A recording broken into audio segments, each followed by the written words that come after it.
Did your service influence your thinking about war or about the military? Well, I was kind of upset about the Navy, but the Bible said, in my opinion, the wars are numerous of wars, and they're never going to stop a war. Okay, for example, right now, my opinion, how many countries in this world are fighting each other? There's 4 or 5 different wars going on we don't even know about, my opinion.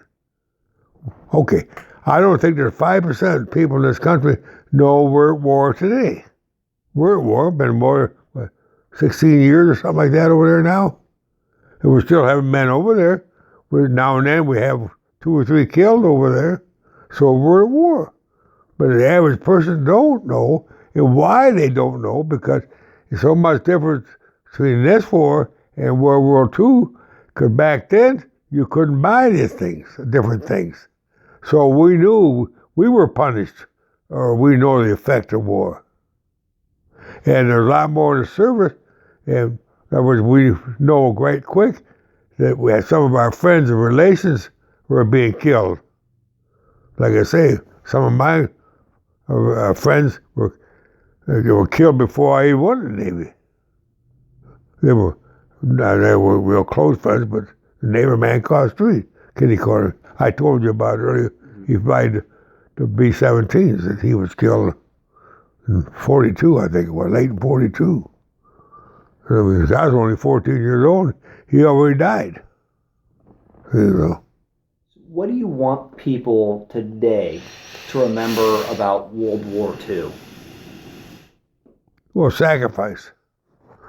The people, kids that are people today, they don't know what sacrifice means. They got all the ingredients of everything, and way kids live today, especially, they don't know what sacrifice is or hard times, and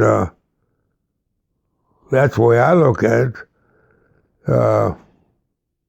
And in my opinion, I hear other people say the same thing. The kids today are not in physical shape like they used to years ago. Years ago, they rode their bikes, they played. Now they sit in front of the computer and television. In other words, they aren't in shape at all, so I'm told. So back then, why, you didn't have all that. So, in relation to that, what do you want people to remember about the USS Indianapolis? Well, biggest thing, we took the bomb over there, but the sacrifice that these guys tried to fight, and the war itself. I mean, I didn't think I'd be in war. I didn't think I'd ever go through this or have to go through anything like this. But then no matter what branch of service you go in, you got that chance. I've had a lot of people talk to me through the years, and they felt sorry or guilty of not going overseas. They were called in the army or whatever, I don't care. And they give them a job in this country. They're training something or doing something, but they did their thing. They felt bad because they weren't called overseas.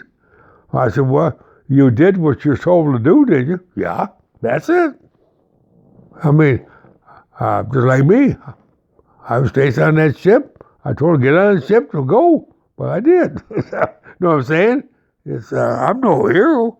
I just did what I had to do. I did what I told her to do, and I learned right quick. You gotta obey the orders. You know, that's the way I look at it. What do you think about the world today and where it's headed? Well, one big thing today is war. There's 2 things that we got to straighten out in this country. I don't know if you agree or not. It's party politics. Until we get that straightened out, we're going no place. For example, the vice president is trying to run for president. What's his name? Vice president of Biden? Biden. Okay. In other words, before, he just said he's going to run. Already they're digging up things, what happened to him when he was 18 years old, 20 years old. In other words, trying to dig up something to hurt him. Until we get rid of party politics, we're going no place. And party politics been going on for, I know, 50, 60, 70, 80 years. But to me, it's got worse, a lot worse than it ever has been. Because them people, the Democrats, they actually hate each other. They seem to be working toward a common goal, but they're not. I don't know what you guys think, but that's until we get rid of that, we're going no place. Do you have any regrets in your life, or things you would go back and change? I know I'm repeating myself, but I'm lucky. I was lucky enough to find a woman, and we got married, and had all these kids. And the kids are, well, one's here helping me out. Two of them are right here. And I'm lucky, especially with all my operations and my health. And I blamed what I went through in the water and what I learned in the Navy. I took it home and put it to work. In other words, I treat people differently, or I look at life differently, a lot differently. So that's the way maybe it sounds a little far-fetched, but that's true. And I try to go through life that way. What do you believe in?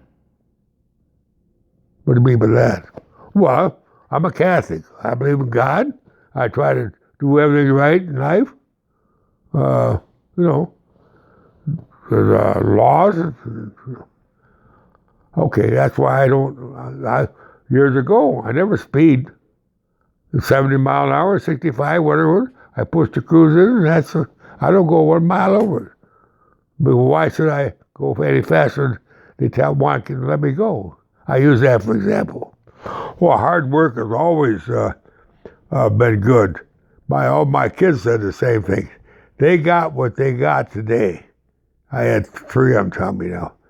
They listen to me, is hard work. Just don't go in there and sit on your duff and try to squeeze around and get less work done. Work real hard at it. And I've been doing that all my life.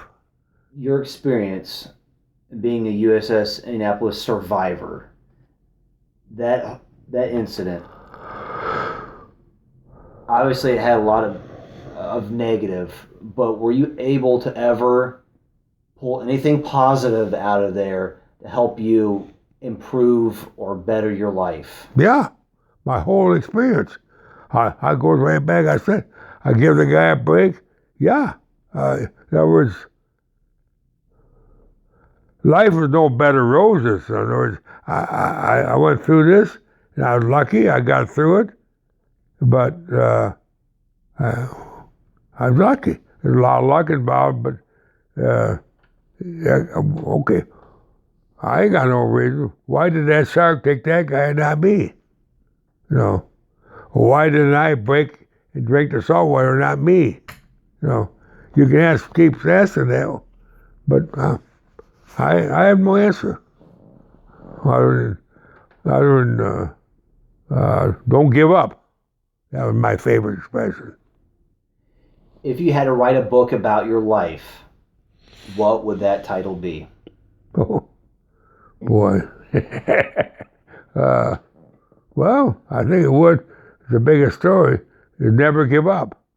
I tell kids that in school now. Okay, I got to tell you a story.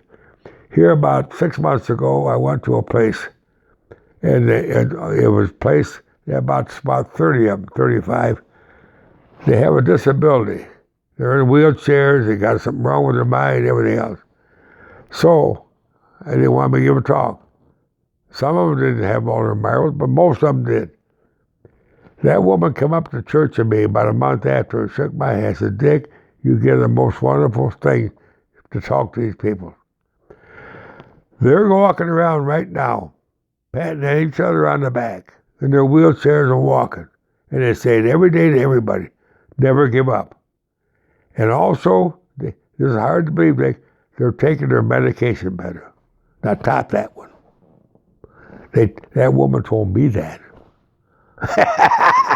How does that make you feel? Oh, you can't comprehend how my chest pops out. I mean, I told her, and this is no bullshit. This is that woman told me about 3 months ago.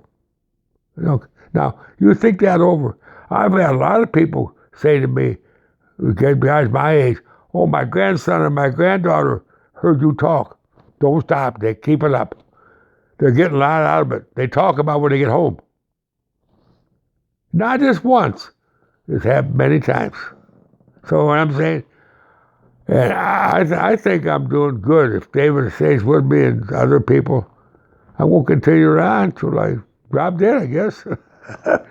I can tell you, probably a lot of the stuff I already told you is hard to believe. Am I right or wrong? Well, I'll say it this way. It's hard to fathom that somebody like you or in your shipmates survive that. I can't wrap my mind around it.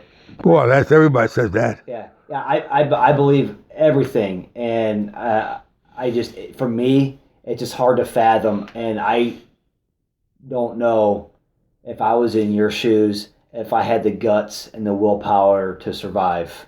Well, I've had a lot of friends of mine, whatever, and people I talk to. I wouldn't have gone through that, Dick. How do you know unless you try it? Well, am I right? That's right. You got to try it first, Yeah, I'll try. If I have the opportunity to try it, I'm gonna try to hold off and make me jump in. Okay. All righty, sir. Well, we're gonna go ahead and cut the camera right there. I need you to give me a salute there. Okay. All right. I'm lucky. All right, sir.